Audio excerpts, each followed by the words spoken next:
So the same thing always happens when a new device launches. The media gets review units ahead of the official launch, and we get to use them while we write our review.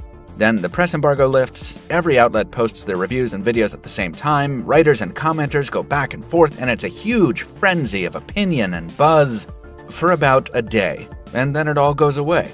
Sure, there's some follow-up coverage, but after that initial blast, almost no one revisits the device to see how well it's aged, because we're all on to the next big thing already. So let's do something about it.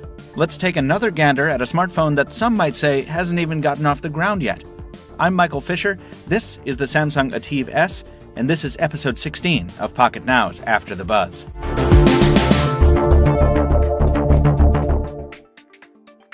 We've been doing After the Buzz for about a year now, which gives us a pretty good sense of how well different platforms ripen over time.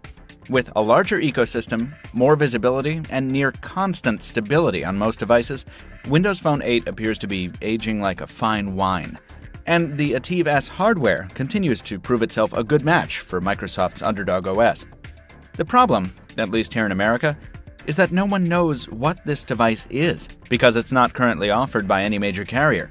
And despite the novelty that the status of a hot overseas phone normally carries, the phone is so understated in design that no one really even notices it on the street. The ATIV S may well be the most under-celebrated flagship in Windows Phone's history. That hardware isn't too groundbreaking on the inside.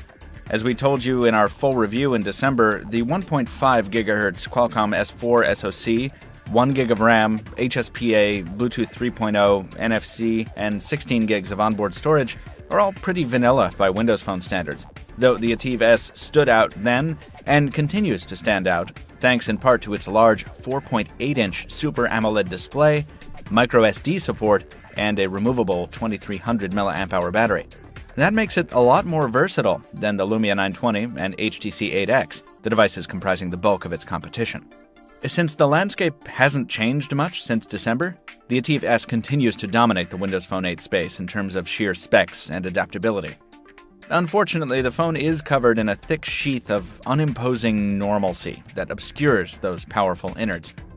After 5 months of exposure to newer, better hardware design, the chassis that we first considered elegant in its reserved faux metallic sheen now appears somewhat staid and dull. It's still beautiful in its own way. That hairline aluminum finish on the plastic battery cover is still, far and away, the best fake metal we've seen. But it's aging more rapidly than we expected, and the glossy finish definitely doesn't do the device any favors in the in-hand feel department in the long term. You'll be wiping it down constantly as it acquires more and more skin oil. From a build perspective, the ATIV S stands out from the pack less and less with each passing month. That is, until the screen flares to life. It may not pack the pixel density of today's 1080p Goliaths, but this panel continues to serve Windows Phone beautifully in all its super-saturated 720p glory. It's still the biggest screen out there for Windows Phone from a major manufacturer, and we think it still does the best job of bringing Microsoft's Metro UI to life. As for the OS itself, in Windows Phone's effectively skinless environment, the only thing differentiating devices is the custom app selection. Here, there's bad news and good news. The bad news is that Samsung's app repository in the Windows Store, the predictably titled Samsung Zone, is just as fallow as we left it in December, having added only 1 or 2 titles over the 5 months in between. That's a pretty weak showing, and perhaps it's reflective of the somewhat passionless relationship between Samsung and Microsoft, at least in terms of Windows Phone. The good news, though, is that in the time since our review, Nokia has released its excellent Here suite to all Windows Phone devices, including the ATIV S. That means Here Maps, Here Drive Beta, and Here Transit all run on the Samsung device, and they run quite well. That's not a development unique to the ATIV S, but it significantly improves the utility of all Windows Phone 8 devices, so it's a very important and welcome development. We just wish Samsung would start bringing its own improvements to the Windows Phone portfolio. One of the takeaways from our previous review was that if you like Windows Phone, you'll love running it on the ATIV S, and that continues to hold true today. Windows Phone works well together with Samsung's beefy hardware, and the fact that you can carry spare batteries and memory cards to enhance the device continues to set it apart.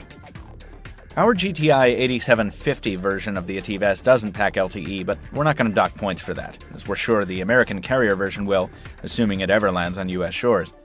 Performance over HSPA Plus on AT&T was slower than our experience on T-Mobile's network, though we had coverage in more places and almost never fell back to Edge, which was nice. Talking on the Ativ S is fine, though we were reminded of the unit's light and insubstantial build quality every time we spoke, as our voice resonated with something inside the unit, giving us a somewhat hollow sound in our own ear. Callers said we sounded fine, though, and noise cancellation appeared to work well. Given enough light and color to work with, the Ativ S camera, which is the same as the Galaxy S3s and Note 2s, continues to hold up well, even against modern competition like the HTC One, Lumia 920, and Galaxy S4. The lack of a 13-megapixel sensor isn't hurting it much. This 8-megapixel unit can really turn out some wonderful, if slightly oversaturated photos, given the right conditions. The camera offers nearly the same expandability as other Windows phones via its lens functionality, but there's very little in terms of Samsung-specific customizations.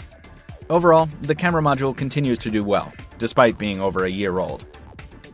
After nearly half a year, the Ativ S is a mixed bag. We're concerned that Samsung hasn't released fixes for a few nagging issues, like the display auto-brightness fluctuation problem, and we're pretty sure the phone will never truly get its day in the sun here in the States.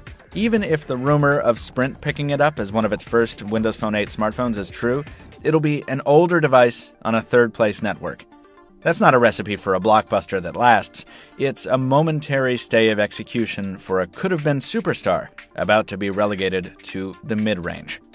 The Ativ S is a great example of what could happen if Samsung and Microsoft ever decide to team up in a big way. Considered alongside the rest of the current Windows Phone lineup, the Ativ S more than holds its own. It brings a touch of conservatism and pragmatic utility to the otherwise bright and colorful Microsoft Windows Phone portfolio, and that in itself continues to be valuable. We just wish the phone had really had a chance to shine in the States. And we wonder what its probable fizzle means for the future of Samsung Windows phones. Folks, that's going to do it for this episode of After the Buzz. To see our videos as soon as they go live, subscribe to our channel here on YouTube. Also, drop us a like if you enjoyed the video, leave us a comment if you have something to say, visit us at pocketnow.com for much more coverage on the Ativ S and other mobile devices, and stay tuned for a lot more. Thanks for watching. We'll see you next time.